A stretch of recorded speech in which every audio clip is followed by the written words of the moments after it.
बिस्मिल्लाहिर्रहमानिर्रहीम। अस्सलाम वालेकुम दोस्तों, कैसे आप सब? उम्मीद करता हूँ खैरियत से होंगे। मैं एम अली आप सभी का Haidari study point YouTube channel पे खैर मकदम करता हूँ। एलटी ग्रेड और यूपी जीआईसी लेक्चरर के लिए उर्दू की क्लास नंबर 22 में आज हम फ़िराक गोरखपुरी के बारे में पढ़ेंगे। इनसे मुताल्लिक़ सभी जानकारी आपको देंगे। आखिर में कुछ सवाल आपसे वर्बली पूछे जाएंगे जिसका जवाब आप लोगों को कमेंट में देना होगा। चलिए शुरू करते हैं। फ़िराक गोरखपुरी का शुमार किस सदी के शायरों में होता है? तो 20वीं सदी के शायरों में इनका शुमार होता है। एक क्वेश्चन आपसे पूछा जा चुका है कि मिर्ज़ा गालिब किस सदी के शायर हैं? 17वीं, 18वीं या 19वीं या 20वीं?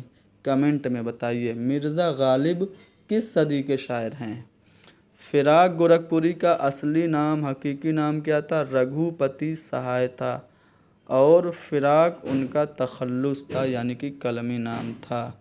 कब और कहाँ पैदा हुए? 28 अगस्त 1897 को ये गोरखपुर में पैदा हुए, जिसकी वजह से अपने नाम के आगे गोरखपुरी लगाते हैं। इनका ताल्लुक़ गोरखपुर के एक कायस्थ घराने से था। ये भी कई बार क्वेश्चन पूछा जा चुका है कि फ़िराक गोरखपुरी का ताल्लुक़ किस ख़ानदान से था? तो कायस्थ ख़ानदान से था। उनके जो वालिद थे वो खुद शायर थे, इनके वालिद भी शायर थे और तखल्लुस अपना रखते थे इबरत। फ़िराक के वालिद का क्या नाम था? बाबू गोरख प्रसाद इनके वालिद का नाम था। इबरत तखल्लुस था। पेशे से वकील थे लेकिन शायरी भी करते थे। शायरी में इनकी एक मसनवी काफ़ी ज़्यादा मशहूर है जिसका नाम है हुस्न फितरत। फ़िराक गोरखपुरी का इंतकाल 1982 ईस्वी में दिल्ली में हरकत क़ल्ब रुकने की वजह से हुआ था। फ़िराक ने अपनी शायरी की शुरुआत कब से की? अपना शेरी सफ़र इन्होंने 1919 ईस्वी के इर्द गिर्द शुरू की और उस ज़माने के मशहूर शायर का नाम है अमीर मीनाई, उससे इन्होंने अपनी शायरी पर इस्लाह ली। अमीर मीनाई का एक शेर मैं आप लोगों को सुनाना चाहता हूँ। खंजर चले किसी पे तड़पते हैं हम अमीर, सारे जहाँ का दर्द हमारे जिगर में है। तो यह अमीर मीनाई जो कि फ़िराक के उस्ताद थे। इनके अलावा वसीम खैराबादी, रियाज़ खैराबादी से भी फ़िराक गोरखपुरी ने कस्बे फ़ैज़ हासिल किया। फ़िराक ने बीए कहाँ से किया? इलाहाबाद यूनिवर्सिटी से किया। फ़िराक अंग्रेज़ी के प्रोफेसर थे, ठीक है, इलाहाबाद यूनिवर्सिटी में। फ़िराक ने पीसीएस का इम्तिहान भी पास किया था 1919 ईस्वी में। फ़िराक को यूजीसी की तरफ से नेशनल प्रोफेसर 1959 में बनाया गया था। फ़िराक ने तहरीक आज़ादी में, यानी जो हिंदुस्तान की आज़ादी की तहरीक थी, उसमें भी शिरकत की, जिसकी वजह से इनको 1920 में 2.5 साल कैद हो गई। अच्छा, 1920 में भारत में कौन सा मूवमेंट चला था आप लोगों को बताना है। जेल में फ़िराक की मुलाकात आरिफ हंसवी, हकीम आशुफ्ता, मौलाना अहमद अली, हसरत मोहानी और मौलाना अबुल कलाम से हुई थी। 1920 में ये जेल गए तो जेल में कुछ अहम शख्सियात से इनकी मुलाकात हुई। फ़िराक के कलाम की खसूसियात क्या है? ये कई बार सवाल पूछा जा चुका है। तो फ़िराक के कलाम में हिंदुस्तानी देवमालाई अनासिर का असर सबसे ज़्यादा है। फ़िराक उर्दू के अलावा अंग्रेज़ी, हिंदी और संस्कृत अदब से भी गहरी वाकफ़ियत रखते थे। अंग्रेज़ी के ये प्रोफेसर थे। देवमालाई अनासिर, ये पॉइंट बहुत ज़्यादा इम्पोर्टेंट है। किसकी शायरी की खसूसियत देवमालाई अनासिर है? किसकी शायरी में देवमालाई अनासिर जा बजा नज़र आता है? इस तरह से सवालात कई बार बने हैं, तो इसलिए मैं इसको रिपीट कर रहा हूँ कि देवमालाई अनासिर फ़िराक की शायरी में जा बजा नज़र आते हैं। फ़िराक की शायरी का लबो लहजा, सुकून, नरमी और ठंडक से पहचान लिया जाता है। फिराक गोरखपुरी के एक एक अशार आप लोग कमेंट में लिखिए।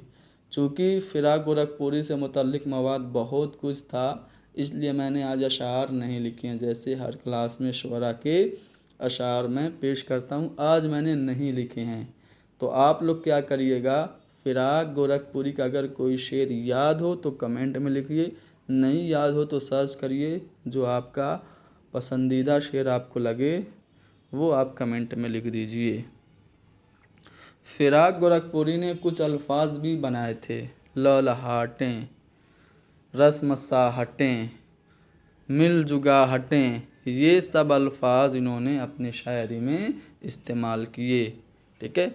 फिराक की गज़लों में अंग्रेज़ी की शेरियत की रिवायत का परतव नज़र आता है। चूँकि अंग्रेज़ी के प्रोफेसर थे तो अंग्रेज़ी की शेरियत भी इनकी शायरी में देखने को मिलती है। फिराक की शायरी की बड़ी खूबी रूमानी नीम ख्वाबी की कैफियत है। फिराक के कलाम में आपको जिनसियत मिलेगा, जमालियात मिलेगा, फितरत परस्ती और हिंदुस्तानियत मिलेगी। तो ये सब खसूसियात किनकी हैं? फिराक गोरखपुरी की हैं। फिराक के कलाम में हिंदुस्तानी सनमियात का सबसे ज़्यादा असर है, यानी हिंदुस्तानी देवमालाई अनासिर इनकी शायरी में है। फिराक ने जमालियाती रुबाइयाँ भी कहीं। इनकी रुबाइयों का मजमूआ बहुत ज़्यादा अहम है, अक्सर पूछा जाता है, जिसका नाम क्या है? रूप है।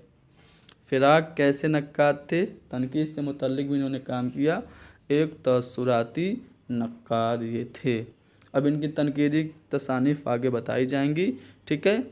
इनको जो इनाम व इकराम मिले उन्हें देखिए। फिराक गोरखपुरी को उनकी तसनीफ़ गुले नगमा के लिए, गुले नगमा फिराक गोरखपुरी का शेरी मजमूआ है जिसमें गज़लें और नज़में दोनों हैं। तो फिराक को गुले नगमा पर साहित्य अकेडमी अवार्ड 1962 ईस्वी में मिला। इनको पद्म भूषण अवार्ड और सोवियत लैंड नेहरू अवार्ड भी 1968 में मिला।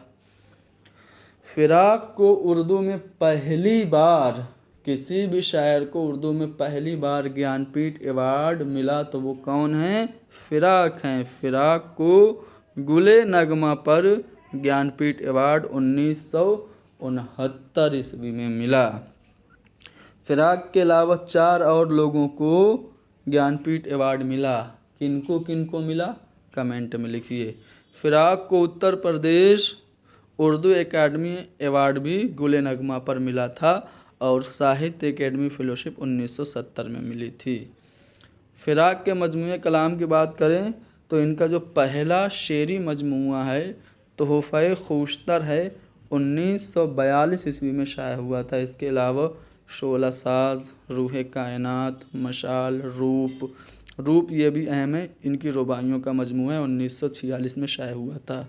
रमज़ो के नायात, शबनमिस्तान और गुले नगमा ये मोस्ट इम्पोर्टेंट है। गुले नगमा 1959 में शाया हुआ, ये इनके शेरी मजमूए का नाम है। इसी की वजह से इनको मुतअद्दिद अवार्ड्स मिले, जिनमें ज्ञानपीठ अवार्ड सबसे ज़्यादा अहम है। हज़ार दास्तान और गज़लिस्तान ये भी शेरी मजमूए फिराक गोरखपुरी के हैं। शहरिस्तान, धरती की करवटें, गुलबांग, पिछली रात, नगमा नुमा, चिरागा, गुलहाय परेशान, बज़्म ज़िंदगी, रंगे शायरी, ये सब फिराक गोरखपुरी की तसानीफ़ हैं।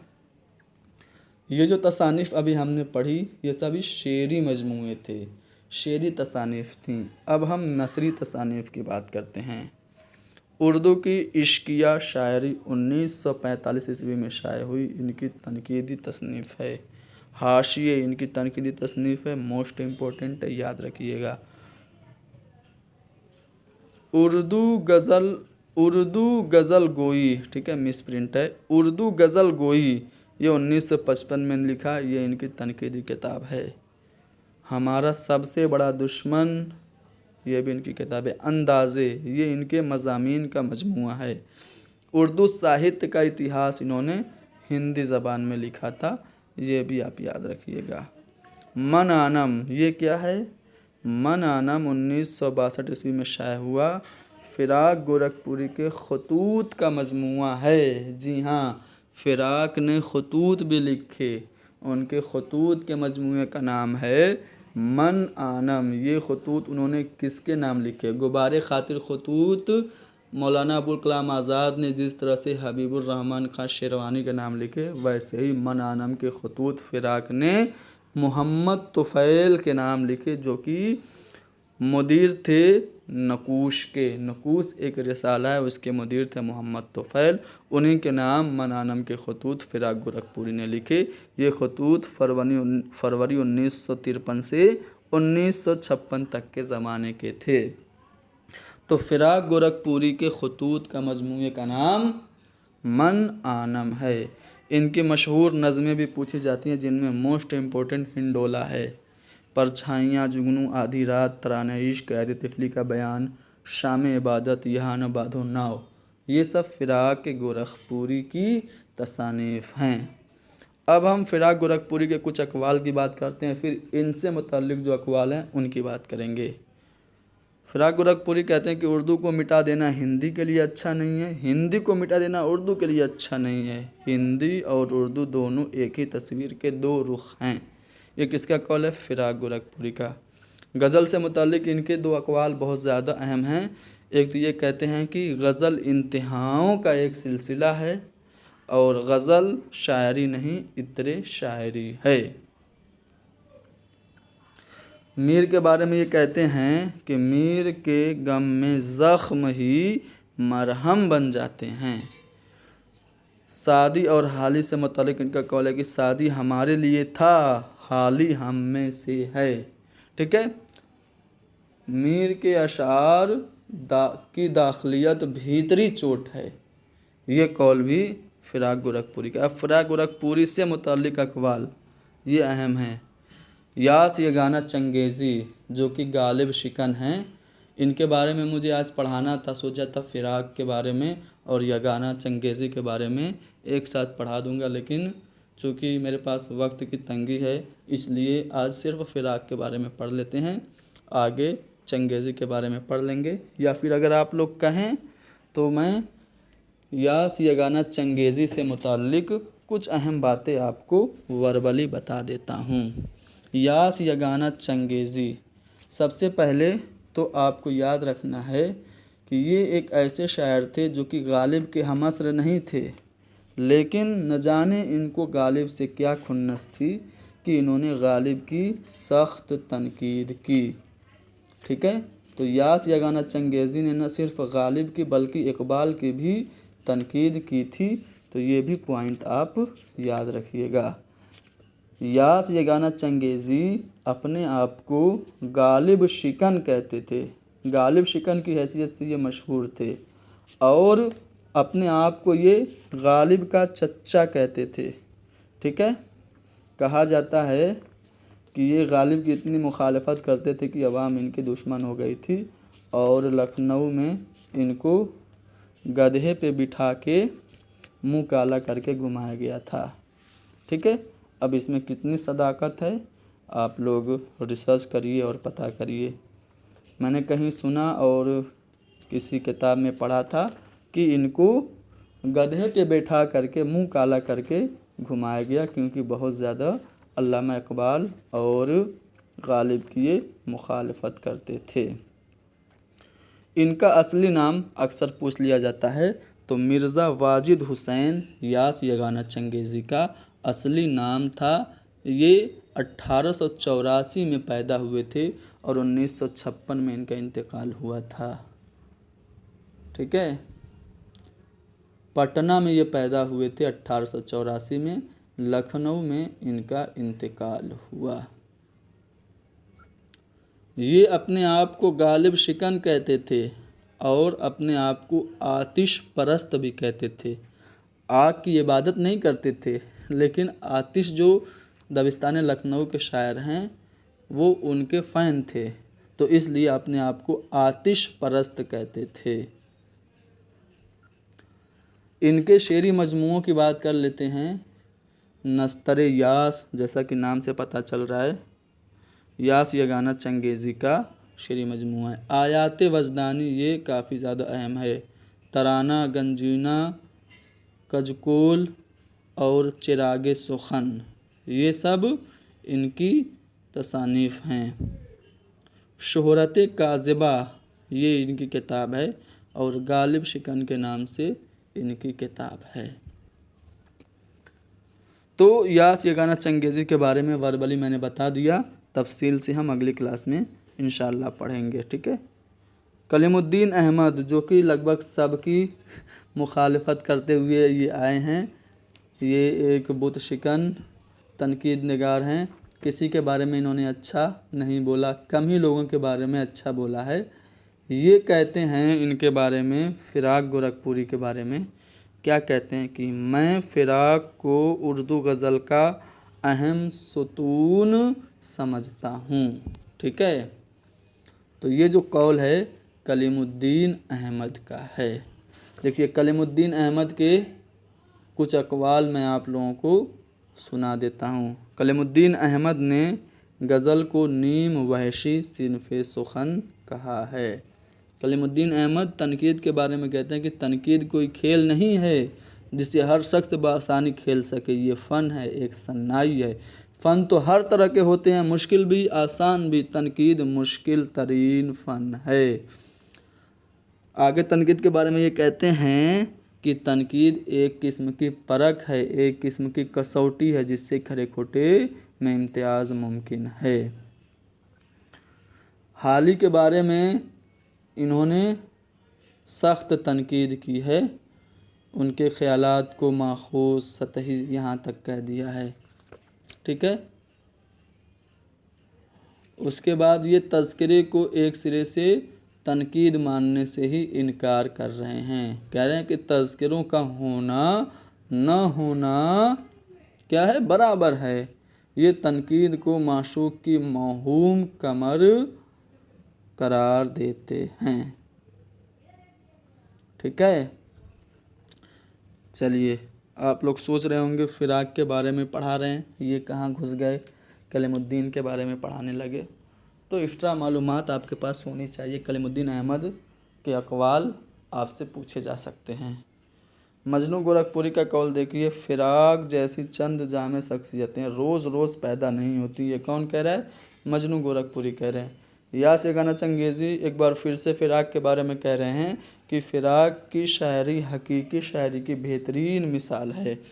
गोपी चंद नारंग फ़िराक के बारे में लिखते हैं कि फ़िराक हुस्न जमाल की बोलती हुई रूह के शायर हैं। ये गोपी चंद नारंग का कौल है। नियाज़ फ़तेहपुरी का कौल है कि अगर मुझसे पूछा जाए कि आज के शुआरा में सबसे दरख्शां मुस्तक़बिल किसका है, तो मैं तन्हा फ़िराक का नाम लूँगा। मोहम्मद हसन ने फ़िराक को उर्दू शायरी का ऑस्कर वाइल्ड कहा है। मोहम्मद हसन ने फ़िराक को उर्दू शायरी का उर्दू अदब का जॉनसन कहा है। कामिल कुरैशी ने फ़िराक को हुस्न इश्क का रसिया कहा है।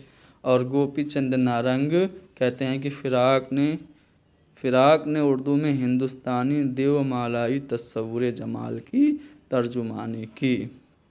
हुस्न जमाल की बोलती हुई रूह के शायर हैं फ़िराक। ये गोपी चंद नारंग का कौल है। उर्दू शायरी में आने वाली शख्सियत फ़िराक की है। असगर गोंडवी का कौल है, फ़िराक ने उर्दू शायरी की ताक में हिंदुस्तानियत और आफाकियत की शमा रोशन की। ये सलाम संदेलवी का कौल है। फ़िराक को मैं इस सदी के मौजूदा 50 साल के मुनफरिद और मुमताज़ गज़ल गोयों की सफ़ में जगह देता हूँ। ये रशीद अहमद सिद्दीकी का कौल है। अज़ीज़ अहमद इनके बारे में लिखते हैं कि राशिद और फैज़ के, यानी नून मीम राशिद और फैज़ अहमद फैज़ के बाद जदीद नज़्म निगारी के मेयार पर सिर्फ़ फ़िराक की नज़में पूरी उतरती हैं। जिगर मुरादाबादी फ़िराक के बारे में क्या लिखते हैं कि जब हम लोगों को भूल जाएंगे उस वक्त भी फ़िराक की याद ताज़ा रहेगी। तो फ़िराक गोरखपुरी के बारे में हमने आपको कुछ अहम बातें बता दी। हमने एक सवाल आपसे पूछा था कि उर्दू में किन किन लोगों को ज्ञानपीठ अवार्ड मिला, तो सबसे पहले 1969 में फ़िराक गोरखपुरी को मिला। उसके बाद अली सरदार जाफ़री को, कुरतुलैन हैदर को, शहरियार को और एक मौजूदा दौर में ज़िंदा शायर हैं गुलजार साहब को मिला। ठीक है, चलिए एक सवाल मैं आप लोगों से कर रहा हूँ कि फिराक गोरखपुरी को उनकी किस तसनीफ़ के लिए ज्ञानपीठ अवार्ड मिला और कब मिला, ये कमेंट में आप लोग बताएंगे और साथ ही ये बताएंगे कि गालिब किस सदी के शायर हैं।